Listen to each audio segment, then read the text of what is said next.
ಹೊಸದಾಗಿ ಮದುವೆ ಮಾಡ್ಕೊಂಡಿದ್ದ ಹೆಣ್ಣು ಮಗಳು ಜೀವ ಕಳ್ಕೊಂಡಿದ್ದು. ಗಾನವಿ ಜೀವ ಕಳ್ಕೊಂಡಿದ್ದು ಪ್ರೀತಿಗೋಸ್ಕರನ, ಪ್ರೀತಿ ಕಳ್ಕೊಂಡ ರೀತಿಗೋಸ್ಕರನ?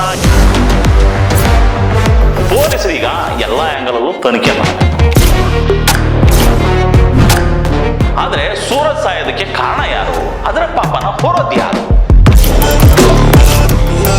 ಸೂರಜ್ ಜೀವ ಹೋಗೋದಕ್ಕೆ ಕಾರಣ ಏನಪ್ಪಾ ಅಂತಂದ್ರೆ ನಮ್ಮ ಮೀಡಿಯಾಗಳ ಕೂಗುಮಾರಿತನನ. ಸೂರಜ್ ತಾಯಿ ಕೂಡ ಸಾಯೋದಕ್ಕೆ ಅಟೆಂಪ್ಟ್ ಮಾಡಿದ್ರು, ಅದೃಷ್ಟವಶಾತ್ ಬದುಕೊಂಡು ಟ್ರೀಟ್ಮೆಂಟ್ ತಗೋತಾ ಇದ್ದಾರೆ. ಗಾನವಿ ಸೂರಜ್ ಹತ್ರ ತನಗಿದ್ದ ಹಳೆ ಲವ್ ಸ್ಟೋರಿ ಬಗ್ಗೆ ಹೇಳ್ಕೊಂಡಿದ್ದಂತೆ. ಫಸ್ಟ್ ನೈಟ್ ದಿನನೇ ಗೊತ್ತಾಯ್ತು ಅವ್ನು ಗಂಡಸಲ್ಲ ಅಂತ. ಆ ಫ್ಯಾಮಿಲಿಯವರು ನಮ್ಮ ಹುಡುಗಿ ಹಿಂಸೆ ಕೊಟ್ಬಿಟ್ರು. ಜನ ಕೂಡ ಇವ್ರು ಹೇಳೋ ಒಂದೊಂದು ಕರುಳು ಹಿಂಡೋ ಕಥೆಗಳನ್ನ ಕೇಳಿ ಕಣ್ಣೀರು ಹಾಕೊಂಡು ನೋಡಿದ್ರು. ಫಸ್ಟ್ ನೈಟ್ ನಲ್ಲೇ ಅವ್ರು ಗಂಡಸಲ್ಲ ಅಂತ ಗೊತ್ತಾಗಿದ್ರು ಕೂಡ ಇವನ್ ಜೊತೆ ಆ ಹುಡುಗಿ ಹನಿಮೂನಿಗೆ ಶ್ರೀಲಂಕಾಕ್ಕೆ ಹಾಕೋಗಿತ್ತು. ಅಷ್ಟೆಲ್ಲ ಹಿಂಸೆ ಕೊಡಂಗಿದ್ದರೆ ಹುಡುಗನ ಮನೆಯವರೇ ಯಾಕೆ ಮದುವೆ ಖರ್ಚನ್ನೆಲ್ಲ ಹಾಕಿ ಮದುವೆ ಮಾಡ್ಕೋತಿದ್ರು? ಸುದ್ದಿ ಸಿಕ್ಕ ಕೂಡಲೇ ಲಬೋ ಅನ್ನೋದಕ್ಕೆ ಮತ್ತು ಎರಡೂ ಆಂಗಲ್ನಲ್ಲೂ ನಿಂತ್ಕೊಂಡು ನೋಡ್ಬೇಕು.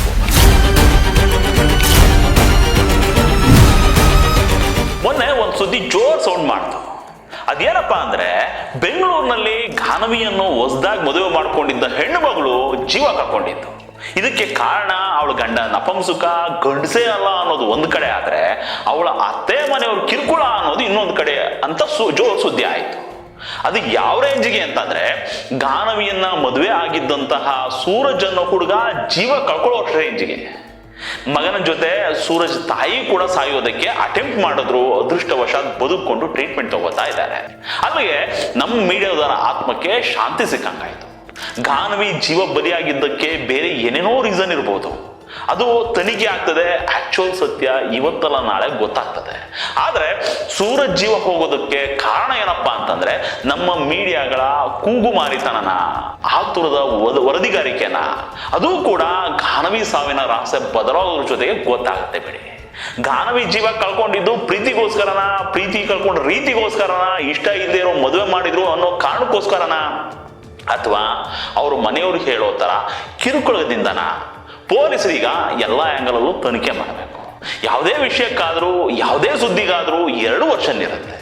ಎರಡೂ ಕಡೆ ಒಂದೊಂದು ಕತೆ ಇರುತ್ತೆ, ಅವರದ್ದೇ ಆದ ಒಂದೊಂದು ವಾದ ಇರುತ್ತೆ. ಸತ್ಯ ಮಾತ್ರ ಒಂದೇ ಇರುತ್ತೆ. ನಮ್ಮ ಮೀಡಿಯಾದವ್ರು ಏನ್ ಮಾಡ್ತಾರೆ ಅಂದ್ರೆ ಯಾವುದೋ ಒಂದು ಸೈಡ್ ತಗೊಂಡ್ಬಿಡೋದು, ಒಂದು ವರ್ಷನ್ ಕೇಳ್ಕೊಂಡು ಇನ್ನೊಂದು ಸೈಡ್ ಇರೋರನ್ನ ಕೊಂದೇ ಬಿಡೋದು. ಇವಾಗ ಹೇಳಿ, ಸೂರಜ್ ಸಾವಿಗೆ ಕಾರಣ ಯಾರು ಅಂತ? ಗಾನವಿ ಸಾಯೋದಕ್ಕೆ ಸೂರಜ್ ಕಾರಣ ಅನ್ನೋದು ಹೌದೋ ಅಲ್ವೋ ಗೊತ್ತಿಲ್ಲ. ಆದ್ರೆ ಸೂರಜ್ ಸಾಯೋದಕ್ಕೆ ಕಾರಣ ಯಾರು, ಅದರ ಪಾಪನ ಹೊರೋದು ಯಾರು? ಸೂರಜ್ ಫ್ಯಾಮಿಲಿಯವರು ಏನ್ ಹೇಳ್ತಾರೆ ಅಂದ್ರೆ ಗಾನವಿ ಅನ್ನೋ ಹುಡುಗಿಯನ್ನ, ಆ ಹುಡುಗಿ ಇನ್ನೊಂದು ಹೆಸರಿತ್ತು ರಾಶಿ ಅಂತ, ಈ ಹುಡುಗಿಯನ್ನ ಅಕ್ಟೋಬರ್ 29ನೇ ತಾರೀಕು ಸೂರಜ್ಗೆ ಮದುವೆ ಮಾಡ್ಕೊಂಡು ಕರ್ಕೊಂಡ್ ಬರ್ತಾರೆ. ಅದು ಮದುವೆ ಖರ್ಚನ್ನು ಕೂಡ ಹುಡುಗನ ಮನೆಯವರೇ ನೋಡ್ಕೊಂಡಿರ್ತಾರೆ ಪೂರ್ತಿಯಾಗಿ. ಮದುವೆ ಎಲ್ಲ ಮುಗಿದ್ಮೇಲೆ ಮೊನ್ನೆ ಡಿಸೆಂಬರ್ 17ನೇ ತಾರೀಕಿಗೆ ಈ ಕಪಲ್ಸ್ನ ಹನಿಮೂನ್ಗೆ ಅಂತ ಶ್ರೀಲಂಕಾಕ್ಕೆ ಕಳ್ಸವ್ರೆ. ಅಲ್ಲೇನಾಗಿದೆ ಅಂದ್ರೆ ಈ ಹುಡುಗಿ ಗಾನವಿ ಸೂರಜ್ ಹತ್ರ ತನಗಿದ್ದ ಹಳೆ ಲವ್ ಸ್ಟೋರಿ ಬಗ್ಗೆ ಹೇಳ್ಕೊಂಡಿದ್ದಂತೆ. ಪಾಪ ಇದನ್ನೆಲ್ಲ ಹೇಳೋದಕ್ಕೆ ಆ ಹುಡುಗಿ ಮದುವೆ ಆದಾಗಿಂದ ಟೈಮ್ ಸಿಕ್ಕಿತ್ತೋ ಇಲ್ವೋ ಗೊತ್ತಿಲ್ಲ. ಇಲ್ಲಿ ಇಬ್ಬರೇ ಇರೋದು, ಇದೇ ಚಾನ್ಸು, ಹುಡುಗ ಅರ್ಥ ಮಾಡ್ಕೋತಾನೆ ಅನ್ಸಿರ್ಬೋದು, ಇವಾಗಲೇ ಎಲ್ಲ ಹೇಳ್ಬಿಡೋಣ ಅಂತ ಹೇಳಿರ್ಬೋದು.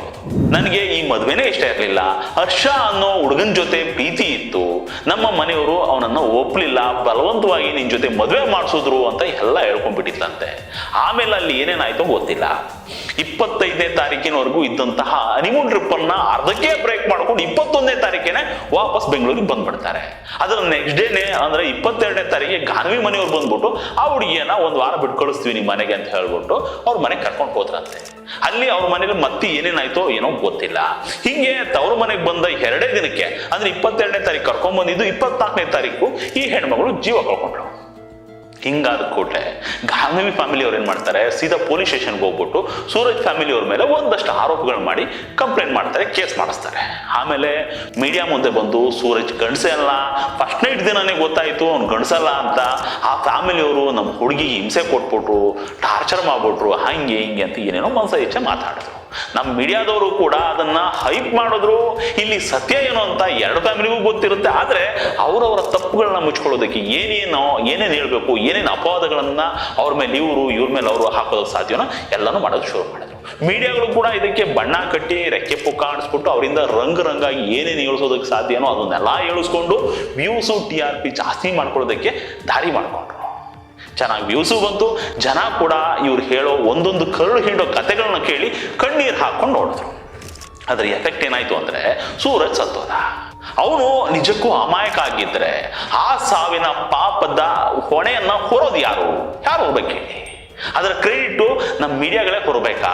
ಒಂದು ವೇಳೆ ಇಲ್ಲೇನಾದ್ರೂ ಗಾನವಿಗೆ ಮೊದಲೇ ಹರ್ಷ ಅನ್ನೋ ಹುಡುಗನ ಜೊತೆ ಒಂದು ಲವ್ ಸ್ಟೋರಿ ಇತ್ತು, ಆ ಪ್ರೀತಿಯನ್ನ ಮನೆಯವರು ಒಪ್ಪದೆ ಅದನ್ನ ಸೂರಜ್ ಫ್ಯಾಮಿಲಿ ಅವರಿಗೆ ಹೇಳದೆ ಮುಚ್ಚಿಟ್ಟು ಗಾನವಿಗೆ ಬಲವಂತವಾಗಿ ಸೂರಜ್ ಜೊತೆ ಮದುವೆ ಮಾಡಿಸಿದ್ರೆ ಗಾನವಿ ತನ್ನ ಹಳೆ ಪ್ರೀತಿಯನ್ನ ಬಿಡೋದಕ್ಕೂ ಆಗದೆ ಇತ್ತ ತನ್ನ ಫ್ಯಾಮಿಲಿಯವರನ್ನ ಎದುರು ಹಾಕೊಳ್ಳೋಕ್ಕೂ ಸಾಧ್ಯ ಆಗದೆ ಒದ್ದಾಡಿ ಮದುವೆ ಆದ್ಮೇಲೆ ಟೈಮ್ ನೋಡ್ಕೊಂಡು ಸೂರಜ್ ಹತ್ರ ವಿಷಯ ತಿಳಿಸಬಹುದಲ್ವಾ? ಹಿಂಗೆ ಇದನ್ನೆಲ್ಲ ಮುಚ್ಚಿಟ್ಟು ಯಾಕೆ ಹಿಂಗೆ ಮಾಡಿದ್ರಿ ಅಂತ ಸೂರಜ್ ಫ್ಯಾಮಿಲಿಯವರು ಗಾನವಿ ಫ್ಯಾಮಿಲಿಯವ್ರನ್ನ ಕೇಳಿರ್ಬೋದಲ್ವಾ? ಏನೋ ಮಾತಾಡಿ ಸರಿ ಮಾಡೋಣ, ಮಗಳಿಗೆ ಬುದ್ಧಿ ಹೇಳಿ ಸಂಸಾರ ಸರಿ ಹೋಗೋ ತರ ಮಾಡೋಣ ಅಂತ ಹೇಳ್ಬಿಟ್ಟು ಗಾನವಿ ಮನೆಯವರು ಗಾನವಿಯನ್ನ ಮನೆ ಕರ್ಕೊಂಡು ಬಂದಿರ್ಬೋದಲ್ವಾ? ಇಲ್ಲಿ ಹಿಂಗೆ ಮನೆ ಕರ್ಕೊಂಡು ಬಂದು ಗಾನವಿ ಹಳೆ ಪ್ರೀತಿಯನ್ನ ಮರೆತು ಹೊಸ ಗಂಡನ ಜೊತೆ ಬಾಳೋದಕ್ಕೆ ಒಪ್ಪದೇ ಇರ್ಬೋದಲ್ವಾ? ಇಲ್ಲೆಲ್ಲ ಬುದ್ಧಿವಾದ ಮಾತು ಪಂಚಾಯತಿ ಎಲ್ಲ ಆದ್ಮೇಲೆ ಇದ್ರ ವಿಚಾರವಾಗಿನೇ ಒಂದೆರಡು ದಿನ ಮಾತುಕತೆಗಳು ನಡೆದಿರ್ಬೋದಲ್ವಾ ಗಾನವಿಯವ್ರ ಮನೆಯಲ್ಲಿ? ಇದೆಲ್ಲ ತನ್ನಿಸಿದಂತೆ ಆಗ್ತಿಲ್ಲ, ಹಳೆ ಪ್ರೀತಿ ಮರೆಯೋಕ್ಕೂ ಸಾಧ್ಯ ಆಗ್ತಿಲ್ಲ, ಹೊಸ ಗಂಡನ ಜೊತೆ ಸಂಸಾರ ಮಾಡೋಕ್ಕೂ ಮನ್ಸಿಲ್ಲ ಅಂತ ಬೇಜಾರು ಮಾಡ್ಕೊಂಡು ಈ ಹೆಣ್ಣು ಯಾಕೆ ಇಂಥದ್ದೊಂದು ನಿರ್ಧಾರ ಮಾಡಿರಬಾರದು. ಇವಾಗ ಹಿಂಗೆಲ್ಲ ಆದಾಗ ಮರ್ಯಾದೆಗೆ ಕೆಲಸ ಆಗುತ್ತೆ ಅಂತ ಈ ಹೆಣ್ಮಗಳ ಮನೆಯವರೇ ಯಾಕೆ ಇಂಥದ್ದೊಂದು ಅಪವಾದವನ್ನ ಸೂರಜ್ ಫ್ಯಾಮಿಲಿ ಅವ್ರ ಮೇಲೆ ಹೊರಿಸಿರಬಾರದು? ಇಲ್ಲಿ ಒಂದಷ್ಟು ಪ್ರಶ್ನೆಗಳು ಹುಡ್ಕೋತವೆ. ಫಸ್ಟ್ ನೈಟ್ ಅಲ್ಲೇ ಅವ್ರು ಗಂಡಸಲ್ಲ ಅಂತ ಗೊತ್ತಾಗಿದ್ರು ಕೂಡ ಇವನ್ ಜೊತೆ ಆ ಹುಡುಗಿ ಹನಿಮೂನಿಗೆ ಶ್ರೀಲಂಕಾಕ್ಕೆ ಯಾಕೆ ಹೋಗಿದ್ಲು? ಅದು ಅಲ್ಲದೆ ಗಂಡ ಶಂಡ ಆದ್ರೆ ಅದನ್ನು ಸರಿ ಮಾಡ್ಕೊಳ್ಳೋದಕ್ಕೆ ಬೇಕಾದಷ್ಟು ಟ್ರೀಟ್ಮೆಂಟ್ಗಳು ಇದಾವೆ. ಈಗ ಇನ್ನು ಹುಡುಗಿಗೆ ಅಷ್ಟೆಲ್ಲ ಹಿಂಸೆ ಕೊಡಂಗಿದ್ದರೆ ಹುಡುಗನ ಮನೆಯವರೇ ಯಾಕೆ ಮದುವೆ ಖರ್ಚನ್ನೆಲ್ಲ ಹಾಕಿ ಮದುವೆ ಮಾಡ್ಕೋತಿದ್ರು? ಈ ಸೂರಜ್ ಅನ್ನೋ ಹುಡುಗ ಹೆಂಡತಿಗೆ ಹಿಂಸೆ ಕೊಡೋಷ್ಟು ಕ್ರೂರಿ ಆಗಿದ್ರೆ, ಅಷ್ಟು ನಾಚಿಕೆ ಕೆಟ್ಟವನಾಗಿದ್ರೆ, ಮರ್ಯಾದೆ ಗಂಜಿ ಅವನು ಯಾಕೆ ಆತ್ಮಹತ್ಯೆ ಮಾಡ್ಕೊಂಡು ಸತ್ತೋಗ್ತಿದ್ದ? ಅಂತ ಘಟವಾಣಿ ಆಗಿದ್ರೆ ಅವ್ರ ಅತ್ತೆ, ಅವನ ಅಮ್ಮ, ಸೂರಜ್ ಅಮ್ಮ ಯಾಕೆ ಸೂಸೈಡ್ ಮಾಡ್ಕೊಳ್ಳೋದಕ್ಕೆ ಟ್ರೈ ಮಾಡ್ತಿದ್ರು? ಎಲ್ಲಾ ತರದಲ್ಲೂ ಯೋಚನೆ ಮಾಡ್ಬೇಕಲ್ವಾ? ಇಷ್ಟಕ್ಕೂ ಆ ಹೆಣ್ಮಗಳು ಗಾನವಿ ಸೂಸೈಡ್ ಮಾಡ್ಕೊಂಡಿರೋದು ಅವ್ರ ಅಮ್ಮನ ಮನೆಯಲ್ಲಿ. ಗಂಡನ ಮನೆಯಿಂದ ಅಮ್ಮನ ಮನೆಗೆ ಬಂದು 2 ದಿನ ಆದ ನಂತರ ಆ 2 ದಿನ ಅಲ್ಲಿ ಏನೇನಾಯ್ತು? ಇಷ್ಟಕ್ಕೂ ಸೂರಜ್ ಫ್ಯಾಮಿಲಿಯವರು ನಿಜಕ್ಕೂ ಅಂಥದ್ದೊಂದು ಹೀನ ಮನಸ್ಥಿತಿಯವರಾಗಿದ್ರೆ, ಸೂರಜ್ಗೆ ಒಬ್ಬ ಅಣ್ಣ ಇದ್ದಾನೆ ಸಂಜಯ್ ಅಂತ, ಅವನಿಗೆ ಒಬ್ಳು ಹೆಂಡತಿ ಇದ್ದಾಳೆ ಸಿಂಧು ಅಂತ. ಆ ಹೆಂಡತಿಗೂ ಇದರ ಅನುಭವ ಆಗಿರ್ಬೇಕಲ್ವಾ? ಆ ಸಿಂಧು ಅನ್ನೋ ಹುಡುಗಿಗೂ ಕೂಡ ಇಂಥದ್ದೊಂದು ಅನುಭವ ಆಗಿರ್ಬೇಕಲ್ವಾ? ಈಗ ನೋಡಿದ್ರೆ ಸೂರಜ್ ಅಣ್ಣ ಸಂಜಯ್ ಇದಾರಲ್ಲ, ಸಂಜಯ್ ಹೆಂಡತಿ ಸಿಂಧು ಅನ್ನೋ ಹುಡುಗಿ, ಸಿಂಧು ಅನ್ನೋ ಹೆಣ್ಮಗಳು ಈಗ 2 ತಿಂಗಳ ಬಾಣಂತಿ ಆಗಿದ್ರು ಕೂಡ ಎದ್ದು ಬಂದು ಗಾನವಿ ಫ್ಯಾಮಿಲಿಯವ್ರ ಮೇಲೆ ಕಂಪ್ಲೇಂಟ್ ಕೊಟ್ಟವ್ರೆ. ನನ್ನ ಮೈದನನ ಸಾವಿಗೆ ಇವ್ರು ಕೊಟ್ಟ ಹಿಂಸೆನೇ ಕಾರಣ, ನನ್ನ ಅತ್ತೆ ಈಗಿನ ಸ್ಥಿತಿಗೂ ಕೂಡ ಇವ್ರು ಆಡಿದ ಮಾತುಗಳೇ ಕಾರಣ ಅಂತ ಹೇಳ್ಬಿಟ್ಟು. ನಂಗೂ ಸೂರಜ್ ಬ್ರದರ್ ಸಂಜಯ್ ಇದಾರಲ್ಲ, ಅವ್ರ ಜೊತೆ ಮದುವೆ ಆಗ್ಬಿಟ್ಟು 4 ವರ್ಷ ಆಗಿದೆ. ಅವಾಗಿನಿಂದ ಈ ಮನೆಯಲ್ಲೇನೆ ಸಂಸಾರ ಮಾಡ್ಕೊಂಡಿದ್ದೀನಿ. ನನಗೆ ಕೊಡದಿರೋ ಹಿಂಸೆನ ಗಾನವಿ ಕೊಡ್ತಾರ? ಇವರೆಲ್ಲ ಅಂತವ್ರಲ್ಲ, ಒಳ್ಳೆ ಜನ. ಗಾನವಿ ಮನೆಯವರು ಮಾಡ್ತಿರೋದೆಲ್ಲ ಸುಳ್ಳು ಆರೋಪ. ಗಾನವಿಗೆ ಹರ್ಷ ಅನ್ನೋ ಹುಡುಗನ ಜೊತೆ ಲವ್ ಇತ್ತು, ಅದನ್ನ ಮುಚ್ಚಿಟ್ಟು ಸೂರಜ್ ಜೊತೆ ಮದುವೆ ಮಾಡಿ ನಮ್ಮ ಕುಟುಂಬಕ್ಕೆ ದ್ರೋಹ ಮಾಡವ್ರೆ. ಇವಾಗ ಅದೆಲ್ಲ ಹೊರಗೆ ಬಂದ್ರೆ ಅವರದ್ದೇ ಮರ್ಯಾದೆ ಹೋಗುತ್ತೆ, ಅವರೇ ತಪ್ಪಿತಸ್ಥರಾಗ್ತಾರೆ ಅಂತ ಹೇಳ್ಬಿಟ್ಟು ಹಿಂಗೆ ನಮ್ಮ ಫ್ಯಾಮಿಲಿ ಮೇಲೆ ಆರೋಪ ಮಾಡ್ತವ್ರೆ. ಹಂಗ ನೋಡಿದ್ರೆ ಗಾನವಿ ಮತ್ತೆ ಸೂರಜ್ ಇಬ್ರು ಸಾವಿಗೂ ಈ ಫ್ಯಾಮಿಲಿಯವರೇ ಕಾರಣ ಆಗ್ಬಿಡ್ತಾರೆ ಅಂತ ಆರೋಪ ಮಾಡ್ಬಿಟ್ಟು ಈ ಸಿಂಧು ಅನ್ನೋ ಹೆಣ್ಮಗಳು ಪೊಲೀಸ್ ಕಂಪ್ಲೇಂಟ್ ಕೊಟ್ಟವ್ರೆ. ಇವಾಗ ಒಂಚೂರು ಯೋಚನೆ ಮಾಡಿ, ಎರಡೂ ಕಡೆ ವಿಷಯ ತಿಳ್ಕೊಬೇಕಾ ಬೇಡವಾ ಅಂತ. ನಮ್ಮ ಮೀಡಿಯಾ ಮಂದಿ ಸ್ವಲ್ಪ ಸೂಕ್ಷ್ಮ ವಿಚಾರಗಳ ಬಗ್ಗೆ ಟಂಗುರ ಬಾರಿಸೋದಕ್ಕೆ ಮುಂಚೆ, ವಿಷಯ ಸಿಕ್ತು ಅಂತ ವಿಜೃಂಭಿಸೋದಕ್ಕೆ ಮುಂಚೆ ಒಂಚೂರು ಯೋಚನೆ ಮಾಡ್ಬೇಕಲ್ವಾ? ಇದು ಜೀವಗಳ ವಿಷಯ, ಬಾಳಗಳ ವಿಷಯ, ಭಾವನೆಗಳ ವಿಷಯ. ಸುದ್ದಿ ಸಿಕ್ಕ ಕೂಡಲೇ ಲಬೋ ಅನ್ನೋದಕ್ಕೆ ಮತ್ತು ಎರಡೂ ಆ್ಯಂಗಲ್ನಲ್ಲೂ ನಿಂತ್ಕೊಂಡು ನೋಡ್ಬೇಕು. ಹುಡುಗನ ಜಾಗದಲ್ಲೂ ಹುಡುಗಿ ಜಾಗದಲ್ಲೂ ಎರಡೂ ಕುಟುಂಬಗಳ ಜಾಗದಲ್ಲೂ ನಿಂತು ನೋಡ್ಬೇಕಾ ಬೇಡ ಹೇಳಿ. ಇಲ್ಲಿ ಆ ಹೆಣ್ಮಗಳು ಯಾವ ನೋನಲ್ಲಿ ಜೀವ ಕಳ್ಕೊಂಡ್ಲೋ ಗೊತ್ತಿಲ್ಲ, ಆದ್ರೆ ಆ ಹುಡುಗ ಜೀವ ಕಳ್ಕೊಂಡಿದ್ ಮಾತ್ರ ನಪಂಸುಕ ಅನ್ನಿಸ್ಕೊಂಡು ನೋವಿನಿಂದ, ಸೂಕ್ಷ್ಮತೆ ಇಲ್ದಿರೋ ಮಾತುಗಳಿಂದ, ಆಧಾರನೇ ಇಲ್ಲದೆ ಮಾಡಿದ ಅಪಮಾನಗಳಿಂದ. ಹೊರಗಡೆ ನಿಂತು ಕಲ್ಲು ಹೊಡೆಯೋರಿಗೆ, ಒಂದು ಕಮೆಂಟ್ ಹಾಕಿ ಎದ್ದೋವರಿಗೆ ಇದೆಲ್ಲ ಒಂದು ಸುದ್ದಿ, ಒಂದು ಇಶ್ಯೂ, ಒಂದು ಸಬ್ಜೆಕ್ಟ್ ಅಷ್ಟೇ.